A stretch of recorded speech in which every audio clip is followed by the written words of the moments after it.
All right, you guys, welcome to another YouTube video. In this one, we will be talking about understanding the second self. And the reason why I picked this topic is because I just watched Fight Club.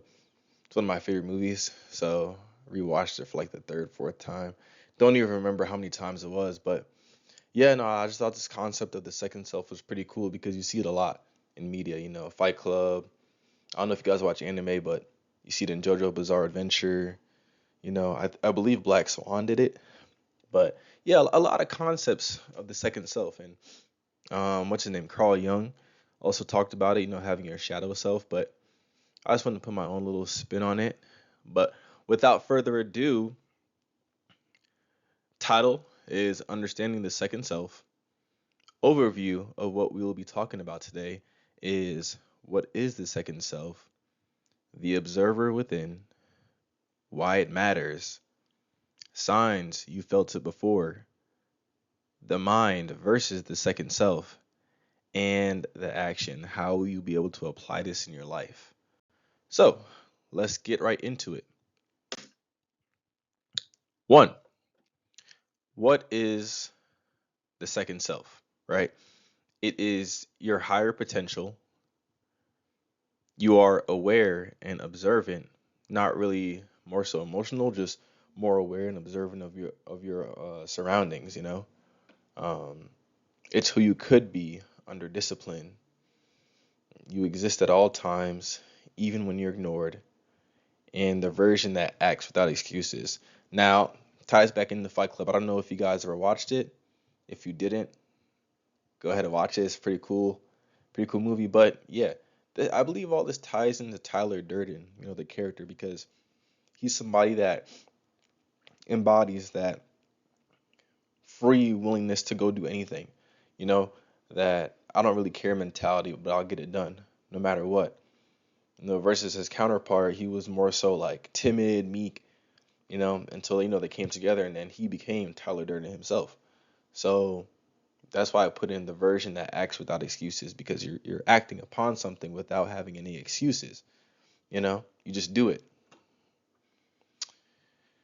So you are not your thoughts. You are the one watching them. A lot of people like to have their thoughts take over them and take over the way they feel and all that good stuff.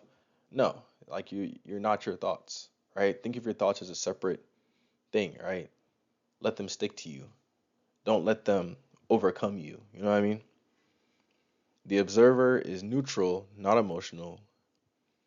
It creates distance between impulse and action. It allows self awareness and control. And it is always present but often ignored, right? That little voice in the back of your head telling you should do this or you shouldn't do this or you should that. You should do that and you shouldn't do that, right? It's like your intuition, right? That's how I view the second self, is like your physical embodiment of your intuition, right? You know something is wrong and you know you shouldn't be doing it, yet you still do it anyway, right? You're not listening to your intuition. You know something is right and you shouldn't be doing it, but yet you're not listening to your intuition, right? Why it matters. It separates weakness from identity, right? It allows you to override your impulses. It builds discipline and control. It unlocks consistent action and it turns you from reactive to intentional, right? So instead of reacting to every situation, now you are being intentional with what you are doing, right? And this isn't a one time thing. This is a lifelong practice of becoming who you are meant to be. Awareness, action, alignment, repeat, right? Eventually, what you want to happen is you want the part of you that, your second self, that is the cool version, the outgoing version, the confident version, right? Everything that you're not, that you want to be, you eventually would want to be that, right? So you practice these things every day. So one day you can become that, and that eventually just becomes you. Number two, right? Adjust. You are not your thoughts. You are the observer, like we went over earlier, right? Take what you learned and make a shift. Small adjustments create big change over time. The observer is calm, neutral, always watching. It sees everything without getting caught in it, right? You see everything that's going on around you and you're not so flustered by it, right? Something happens to you, a normal person will get flustered, they'll get bent out of shape about something, right? But you, right, you're living in the embodiment of the observer, right? Now you see something. Okay, cool. I'm not right here. You're not being reactive to it, right? You don't no longer react automatically to something, right? You take the time to process something that's happening instead of just automatically reacting to it. Because when you automatically react to something, right, it's just not good because you don't have time to think, right? Unless you've trained yourself to automatically react to something in a good fashion, which most people haven't, for the most part, it's going to be bad. Because, again, when you're reactive, right, and not proactive, when you're reactive to a situation, you're doing it quick, on the fly, not really thinking. And it could be bad more so than good sometimes. You know what I mean? When you're living in the observer mindset, right, the second self mindset, you're more aware, you notice patterns, triggers, and habits, you have more control, you pause, assess, and choose, you make better decisions, you act based on what matters, right? You don't act based on what matters, or you don't act based off a certain situation that doesn't matter. You act based off of what matters now and how that situation is going to impact you in the future, you know? And finally, become a stronger you. You become the one who leads your life and you're not always following in somebody else's life, right? Again, the observer is often present but often ignored, right? People are drawn naturally to those who are reactive and make a big fuss in life, right? Because it garners negative attention for the most part, right? When you're always present, right? When you're always there, when you're always just listening and not really reacting, not really causing a scene, you'll kind of fade off into the distance. And that's not necessarily a bad thing, right? Because when you're in the distance and you're observing stuff, right? When you're living in your second self, essentially you're seeing what everybody else is not seeing, right? You have a bird's eye view of stuff. Because while everybody else is reacting and their brain is going haywire, you're sitting back, oh, this situation isn't even that bad. Why is everybody tripping? You know what I mean? Like right here, I put it. Most people live from the noise instead of awareness, right? Start coming back to the one who sees. Again, a lot of people live in noise, right? They live in constant, what if this happens? What if that happens, right? They live in like this weird mindset, right? But when you live in that mindset, right, the observer mindset, the second self mindset, you don't see life like that. You see stuff from a positive, different angle. Slide. So, why any of this matters, right? Why does this topic matter? Without the second self, you are controlled by emotions, habits, comfort, and fear, right? You become predictable, weak, and reactive. You are not in control, you are being run. It separates weakness from identity because you are not your impulses. You are who you choose to become. You can become anything you want in this life, right? And that's who in Fight Club Tyler Durden represents.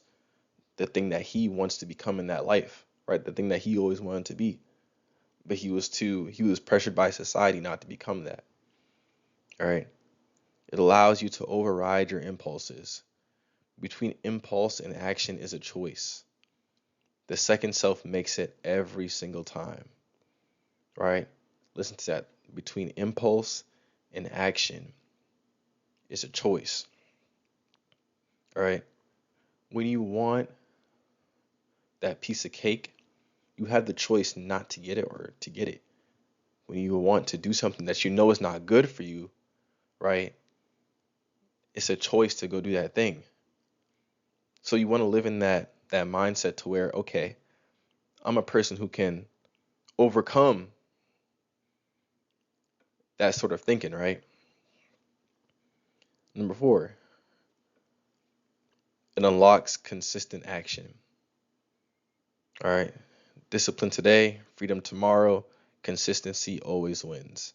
I know I did this kind of back. I did three, one, two, four, but you get the gist of it. And number five turns you from reactive to intentional. Again, you stop reacting to life, right? You start being proactive in life. You start, when you see opportunities, you take upon them. You just don't wait for stuff to come to you. You go to things, right? And here are some signs that you felt the second self before. That voice telling you to keep going when you're tired. I know we've all had that voice one time or another. One time or another, we've all had that voice telling us, man, I'm tired. I can't do this. I can't do that. But you keep going anyway, right? You keep going anyway. Because when you keep going, it when you have a consistent path of perseverance in any situation, your body will naturally adapt to it, right? Essentially what you're doing with this whole thing is tricking yourself into becoming the person that you want to be, right? So it's that voice that's telling you to keep going when you're tired. It's that person that you want to be that's telling you to keep going when you're tired. Number two, moments of extreme clarity under pressure. In moments of extreme pressure, right? Extreme anxiety, extreme whatever emotion you're feeling, right? It is very imperative that you want to have clarity in everything you're doing, right? Right here I put in chaos, everything is quiet, but you just know what to do. You want to be that person that knows what to do when things get crazy, right? When things get crazy, you want to know what to be able to do. This one's kind of blocked off. I'll come back to it. Number four, times when you act against your emotions, right? Again, you don't want to be controlled by your emotions. Your emotions are fleeting, right? The way you feel right now, neutral, listening to this, that's how it's okay to feel joy, it's okay to feel anger, it's okay to feel sadness, whatever the case may be. But don't make decisions based off of those emotions because those emotions can make you do crazy things that you would never do in a neutral state of mind, right? And you have that this is who I need to be feeling, right? It goes from this is who I want to be to this is who I need to be. Right here, I wrote this little thing. You're not tired, but still moving. You're scared, but still acting. You don't feel ready, but you execute anyway. That's not motivation. That's your second self stepping in. Mike Tyson and Customato. Well, really, it was Customato. Customato had a quote.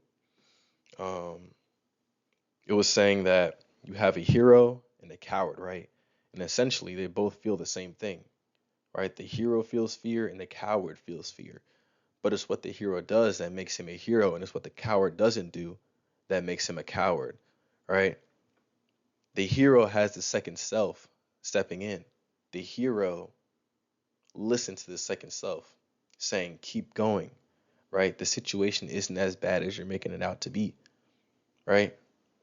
You can always overcome anything. Anything that comes in your path, you can always overcome it. And that's what the second self is trying to tell you, all right? But in that quote from Cuts the Model, the coward, he doesn't listen to his second self. He doesn't. He listened to his impulse. He listened to his emotions, right? The things that keep him weighed down. And he's not listening to the emotions in a good positive light. He's listening to it in a negative light. And that can be a real detriment to you. Real detriment. So right here you have the mind versus the second self. Every day you are at war. One voice wants comfort and the other wants to become who you choose, right? The other wants to become something. One voice wants to have comfort and the other one wants you to become someone. right? Over here, we have the mind that seeks comfort. I'll do it tomorrow. This is too hard. I'm too tired. What if I fail? I don't feel like it, etc., etc., etc. All excuses, right? That is the laziness talking. You should think of laziness and sloth as a physical entity that's trying to keep you down, right? Don't think of it as something as just like a feeling or whatever. Think of it as like a literal physical entity trying to keep you down, trying to keep you away from your goals. When you think of it like that, I don't know, at least for me, when I think of it like that, it puts me in overdrive because it's like I'm essentially tricking myself into believing that this is a physical being trying to stop me from my goals, right? It's a lot easier to skip over what you need to do when you're saying, "Oh, this is all in my head. This is all me. I'll do it tomorrow." But when you have that belief that this is an actual physical thing trying to stop you in your tracks, you will do something about it, right? In the second self, it sees growth, right? You do it anyway. This is the cost. Discipline over feelings. You keep going. This is who you're becoming. You focus on the standard. You sacrifice now for freedom later. You make it happen. You will be proud. You'll get better every day. I have this thing that I live by. I don't try to give it 100% every day. I at least try to give it 1%. If I can at least give it 1% every day, that's better than giving it 0%. Anything but 0% is good. Anything but 0% is good.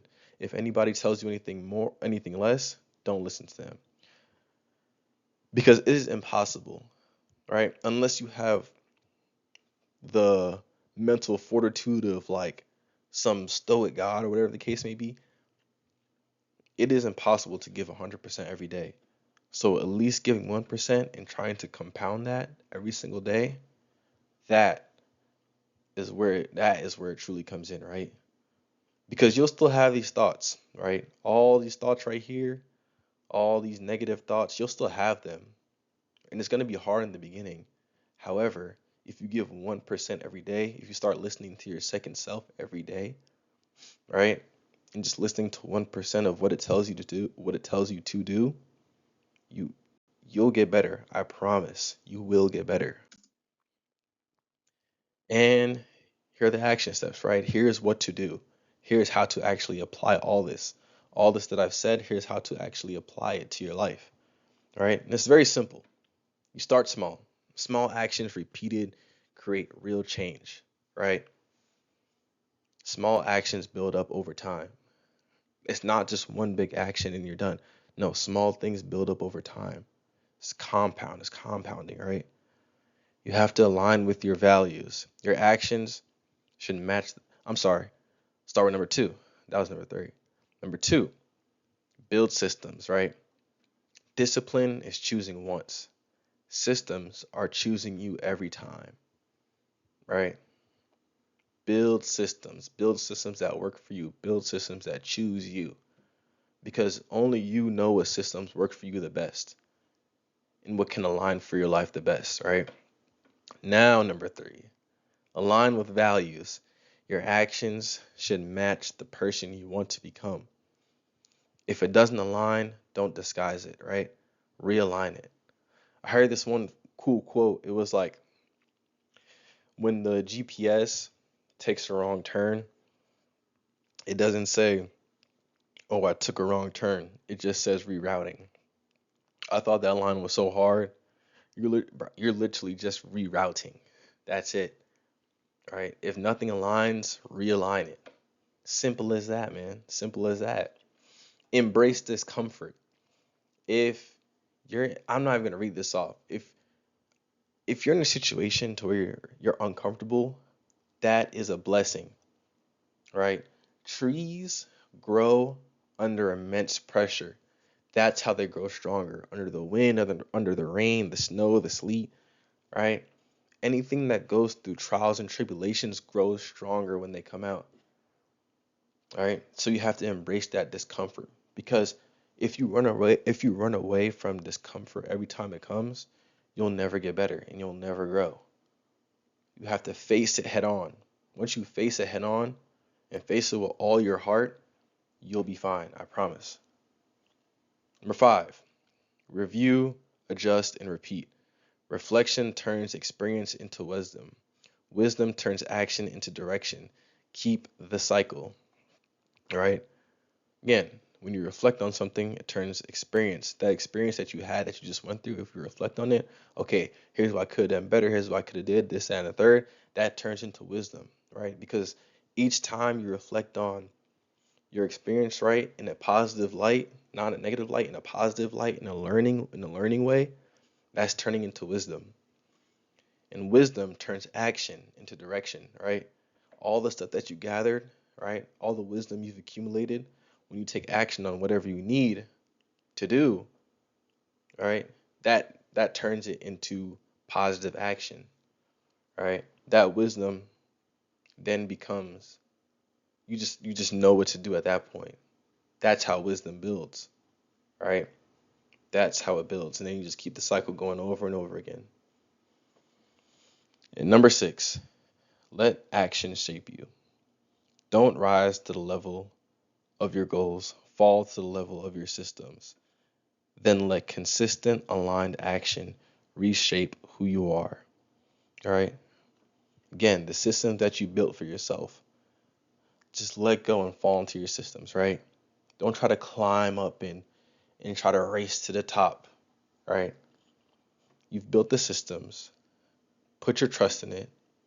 Put your trust in your second self. Put your trust in your intuition and just go with the flow, right?